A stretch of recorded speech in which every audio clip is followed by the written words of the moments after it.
ಅದನ್ನೇ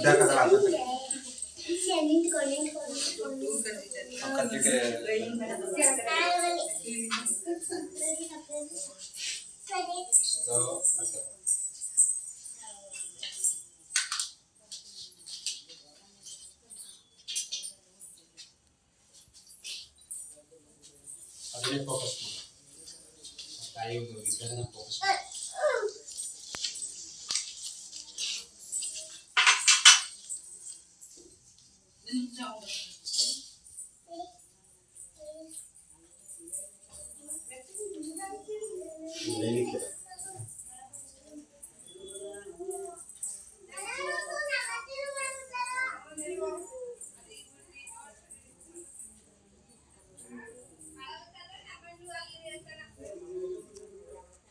ನಮಸ್ಕಾರ ಸ್ನೇಹಿತರೆ, ನಾನು ನಿಮ್ಮ ಪ್ರೀತಿಯ ಮಿಮಿಕ್ರಿ ರಾಜ್ GPT. ಸ್ನೇಹಿತರೆ, ಇವತ್ತು ನಾಡಿನಾದ್ಯಂತ ಎಲ್ಲ ಕಡೆ ವರಮಹಾಲಕ್ಷ್ಮಿ ಹಬ್ಬವನ್ನು ಭಾಳ ಸಂಭ್ರಮದಿಂದ, ಭಾಳ ಉತ್ಸಾಹದಿಂದ, ಸಡಗರ ಉತ್ಸಾಹದಿಂದ ಇವತ್ತು ಹಬ್ಬವನ್ನು ಆಚರಣೆ ಮಾಡ್ತಾ ಇದ್ದಾರೆ.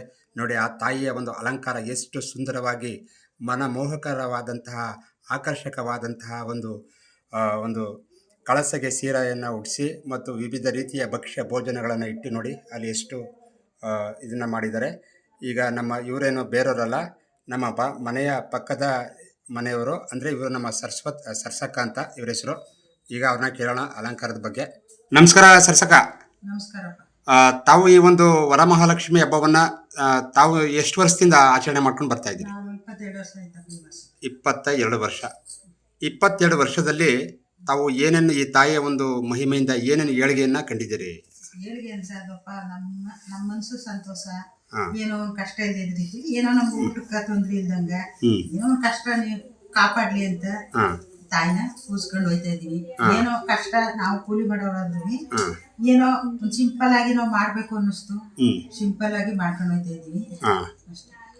ಈಗ ಹಾಗೆ ಈ ತಾಯಿಯ ಒಂದು ಕಳಸವನ್ನ ಇಷ್ಟೊಂದು ಸುಂದರವಾಗಿ ಅಲಂಕಾರಿಕವಾಗಿ ಬಹಳ ನೋಡೋದಕ್ಕೆ ಬಹಳ ಚೆನ್ನಾಗಿ ಕಾಣುತ್ತೆ. ಹಾಗಾಗಿ ಈ ಒಂದು ಅಲಂಕಾರವನ್ನ ಹೇಗೆ ಮಾಡಿದ್ರಿ ಅಂತಕ್ಕಂಥದ್ದನ್ನ ಸ್ವಲ್ಪ ವಿವರಣೆ ಕೊಡ್ತೀರಾ? ಕಳಸಕ್ಕೆ ನೀರ್ ಹಾಕಿರ್ತೀವಿ. ನೀರ್ ಹಾಕಿ ಒಂದು 3 ಗೋಮಚಕ್ರ, 3 ಕವಡೆ ಮಣಿ, 3 ತಾವರೆ ಬೀಜ, ಮತ್ತೆ 3 ಏಲಕ್ಕಿಕಾಯಿ, ಮತ್ತೆ 3 ಲವಂಗ, ಮತ್ತೆ ಒಂದು ಅರಿಶಿನ ಕೊಮ್ಮ, ಮತ್ತೆ ಬೆಳ್ಳಿ, ಮತ್ತೆ ಎಲ್ಲ ಹಾಕ್ಬಿಟ್ಟು ಕಳಸ ಒಳಗೆ ಬೆಳ್ಳಿ ಚಿನ್ನ ಇರೋರು ಚಿನ್ನ ಹಾಕ್ತಾರೆ. ಆದ್ರೆ ನಮ್ಮ ಹತ್ರ ಚಿನ್ನ ಇಲ್ಲದ್ರಿಂದ ಒಂದು ಬೆಳ್ಳಿ ಹಾಕ್ಬಿಟ್ಟು ಕಳಸ ಒಳಗೆ ಬೆಳ್ಳಿ ಹಾಕಿರ್ತೀವಿ. ಹಾಕ್ಬಿಟ್ಟು ಅದನ್ನ ನೀರ್ ಹಾಕ್ಬಿಟ್ಟು ನಮಸ್ಕಾರ ಮಾಡಿ ಅದನ್ನ ಪೂಜೆ ಮಾಡಿ ಮೇಲ್ಗಡೆ ಕಳಸ ಇಟ್ಟಿರ್ತೀವಿ. ಕಳಸ ಇಟ್ಟು ಅದಕ್ಕೆ ಅಲಂಕಾರ ಮಾಡಿ, ಮುಖರ ಹಾಕಿ ಅಲಂಕಾರ ಮಾಡಿ, ಬಂದಂಗೆ ತಕ್ಕ ಮಟ್ಟಿಗೆ ಗೊತ್ತಾದಂಗೆ ಬಡವರು ನಾವು ಅಷ್ಟು ಹೇಳ್ಕೊಳ್ಳಂತಂಗೆ ಮಾಡ್ಕೊಳ್ಳಂತದ್ದು ಏನಿಲ್ಲ. ನಮ್ಮ ಮನಸ್ಸಿಗೆ ಹೆಂಗ್ ಬರ್ತದೆ ಮಾಡಿದೀವಿ.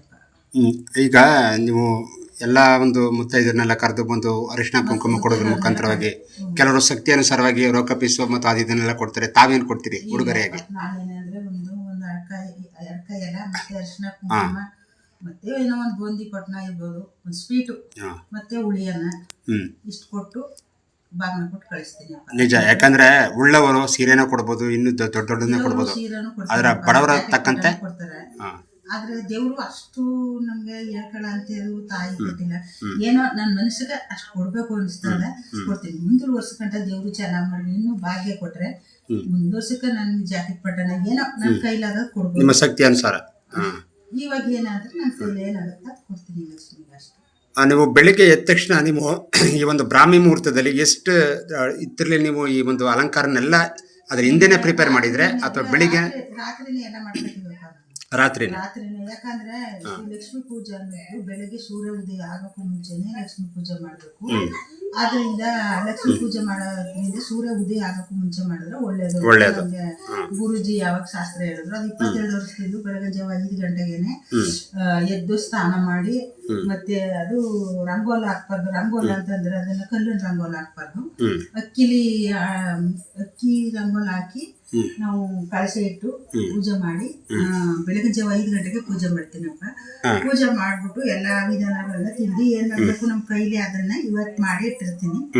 ಸಾಯಂಕಾಲವರೆಗೆ ಕುಂಕುಮ ಕೊಡಕ್ ಬಂದವ್ರಿಗೆ ಕುಂಕುಮ. ಈಗ ನೀವು ಈಗ ಬರ್ತಾರಲ್ಲ ಅವ್ರಿಗೆ ಒಂದು ಎಷ್ಟೊತ್ತಿಗೆ ಪೂಜೆ ಸ್ಟಾರ್ಟ್? ಪೂಜೆ 5 ಗಂಟೆ ಈಗ ಆಗಿದೆಯಾ ಪೂಜೆ? ಆಗಿದೆ. ಆಗಿದೆಯಾ?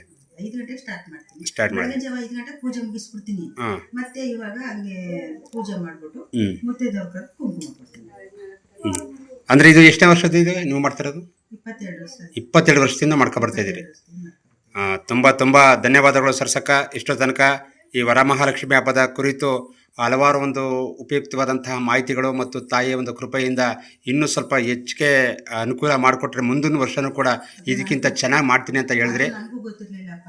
ಹಾಂ ಏನೋ ನಾವು ಕೆಲಸ ಮಾಡ್ತೀನಿ ನನ್ನ ತಾಯಿಗಳು, ನಮ್ಮ ಹಾಂ. ಅಪ್ಪಾಜಿ ಅವರು ಹೇಳ್ಕೊಟ್ಟು, ನಮ್ಮಮ್ಮ ನಮ್ಮ ಅಪ್ಪಾಜಿ ಹೇಳ್ಕೊಟ್ಟು ಈ ಥರ ಕಳ್ಸಕ್ಕೆ ಈ ಥರ ಮಾಡು ಅಂತ ಹೇಳ್ಕೊಟ್ಟು ಅವ್ರು ಹೆಂಗೆ ಹೇಳ್ತಾರ ಆ ಥರ ವಿಧಾನನ ನಾನು ಮಾಡ್ಕೊಂಡು ಬರ್ತಾ ಇದ್ದೀನಿ. ಅಪ್ಪ ಅವ್ರ ಆಶೀರ್ವಾದದಿಂದ ಮಾಡ್ಕೊಂಡು ಬರ್ತಾ ಇದ್ದೀನಿ ನಾನು. ದೇವರು ಅವ್ರಿಗೂ ಲಕ್ಷ್ಮಿ ಕಟಾಕ್ಷದಿಂದ ಅವ್ರ ಮಕ್ಳಿಗೆ ಅವ್ರಿಗೂ ಎಲ್ಲರಿಗೂ ಆಯುಷ್ಯ ಆರೋಗ್ಯ ಕೊಟ್ಟು ಕಾಪಾಡಲಿ. ನನ್ನ ಮಕ್ಳಿಗೆ ಗೊತ್ತು, ನನ್ನ ಮಕ್ಳಿಗೆ ನನ್ನ ಮೊಮ್ಮಕ್ಳಿಗೆ ಎಲ್ಲರಿಗೂ ಆಯುಷ್ಯ ಆರೋಗ್ಯ ಕೊಟ್ಟು ಪ್ರತಿ ಒಬ್ರಿಗೂ ಕಾಪಾಡಲಿ ಅಂತ ಆಶೀರ್ವಾದ.